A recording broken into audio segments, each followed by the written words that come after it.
तो कहानी मंडल आयोग की में आज हम देखेंगे कि मंडल आयोग क्या है, इसकी स्थापना कब हुई थी और इसको स्थापित करने के उद्देश्य क्या थे। तो इससे पहले हम जान लेते हैं कि विश्वनाथ प्रताप सिंह कौन थे। सन 1989 के आम चुनावों के बाद राष्ट्रीय मोर्चा के नेता और पूर्व कांग्रेसी विश्वनाथ प्रताप सिंह देश के 8वें प्रधानमंत्री थे। तो विश्वनाथ प्रताप सिंह देश के 8वें प्रधानमंत्री थे और राष्ट्रीय मोर्चा के नेता थे और पूर्व कांग्रेसी भी थे। अपने 11 माह के अल्पकालिक कार्यकाल में विश्वनाथ प्रताप सिंह ने मंडल आयोग की सिफारिशों को क्रियान्वित करने का फैसला लिया।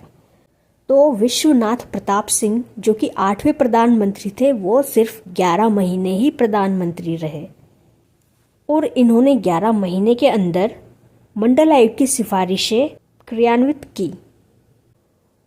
मंडल आयोग की कहानी। आज़ादी के समय ज़्यादातर जायदाद जमींदारों के पास थी और ज़्यादातर जमींदार ऊंची जाति से थे। दलित समुदाय के लोग पिछड़ रहे थे।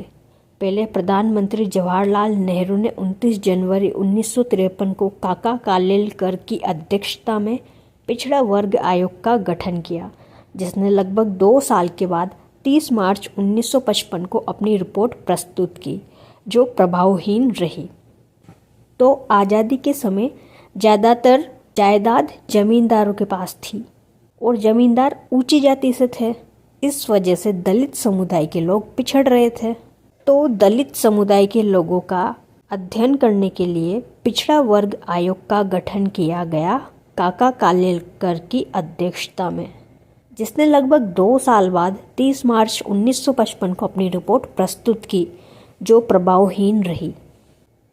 मोरारजी देसाई के नेतृत्व में बनी सरकार ने 20 दिसंबर 1978 को बिहार के पूर्व मुख्यमंत्री बिंदेश्वरी प्रसाद मंडल की अगुवाई में नए आयोग की घोषणा की, जिसे मंडल आयोग के नाम से पुकारा गया। मंडल आयोग ने सामाजिक, शैक्षिक, आर्थिक कसौटियों पर तमाम जातियों को परखा। आयोग ने मालूम किया कि देश में कुल 3743 पिछड़ी जातियां हैं।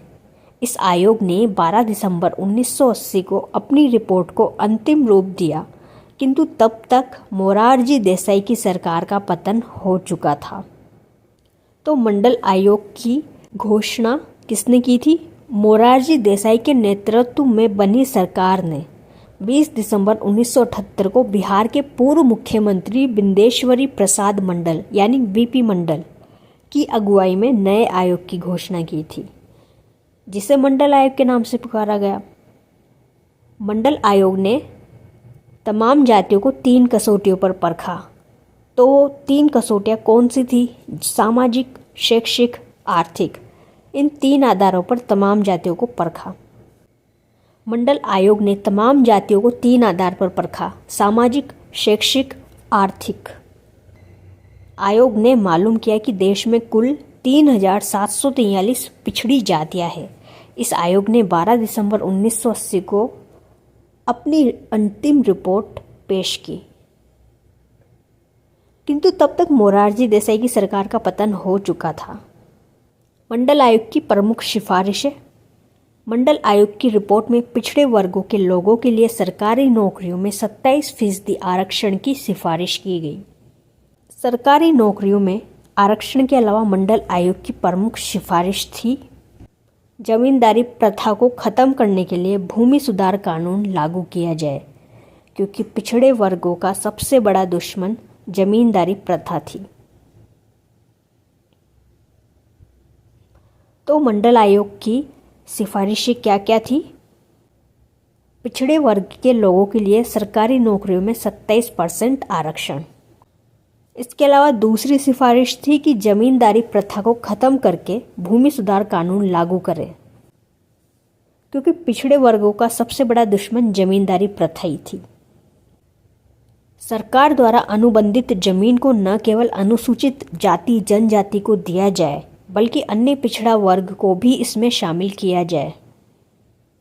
सरकार द्वारा अनुबंधित जमीन को न केवल अनुसूचित जाति जनजाति SC ST को दिया जाए, बल्कि अन्य पिछड़ा वर्ग को भी इसमें शामिल किया जाए। ये तीसरी सिफारिश थी। केंद्र और राज्य सरकारों में अन्य पिछड़ा वर्ग के हितों की सुरक्षा के लिए अलग मंत्रालय विभाग बनाए जाए। केंद्र और राज्य सरकारों में अन्य पिछड़ा वर्ग के हितों की सुरक्षा के लिए अलग अलग मंत्रालय विभाग बनाए जाए। ये इसकी चौथी सिफारिश थी। पांचवी सिफारिश क्या थी? केंद्र और राज्य सरकारों के अधीन चलने वाली वैज्ञानिक, तकनीकी तथा प्रोफेशनल शिक्षण संस्थानों में दाखिले के लिए अन्य पिछड़ा वर्गों के छात्र छात्राओं के लिए 27% आरक्षण लागू किया जाए। मतलब केंद्र और राज्य सरकार के अधीन जो भी इंस्टीट्यूशंस थे, प्रोफेशनल, टेक्नोलॉजी से रिलेटेड, साइंटिफिक इंस्टीट्यूट जो भी थे, इन सब में प्रवेश के लिए 27% आरक्षण लागू किया जाए। ओबीसी की आबादी वाले क्षेत्रों में वयस्क शिक्षा केंद्र तथा पिछड़े वर्गों के छात्र छात्राओं के लिए आवासीय विद्यालय खोले जाए। अन्य पिछड़ा वर्ग के छात्रों को रोजगार परक शिक्षा दी जाए। जब वीपी सिंह प्रधानमंत्री बने, उन्होंने मंडल आयोग की सिफारिश को कुछ बदलाव के साथ लागू किया, जिसका जमकर विरोध भी हुआ। मंडल आयोग की अधिसूचना 13 अगस्त 1990 को जारी की गई। मंडल आयोग की सिफारिशों को लागू करने के लिए अखिल भारतीय आरक्षण विरोधी मोर्चे के अध्यक्ष उज्ज्वल सिंह ने सुप्रीम कोर्ट में याचिका दायर की। उज्ज्वल सिंह की याचिका पर सुनवाई करते हुए सुप्रीम कोर्ट की संविधान पीठ ने यह मामला 9 न्यायाधीशों की पीठ को सौंप दिया। 16 नवंबर 1992 को सुप्रीम कोर्ट ने अपने ऐतिहासिक फैसला सुनाते हुए मंडल आयोग की सिफारिशों को लागू करने के फैसले को सही ठहराया। तो सुप्रीम कोर्ट का फैसला कब आया? 16 नवंबर 1992 को मंडल आयोग की सिफारिशें मान ली गई।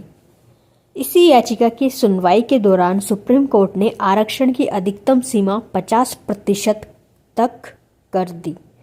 सुप्रीम कोर्ट के फैसले के कुछ दिन बाद ही सरकार ने नौकरियों में पिछड़े वर्गों को 27% आरक्षण देने की अधिसूचना जारी कर दी।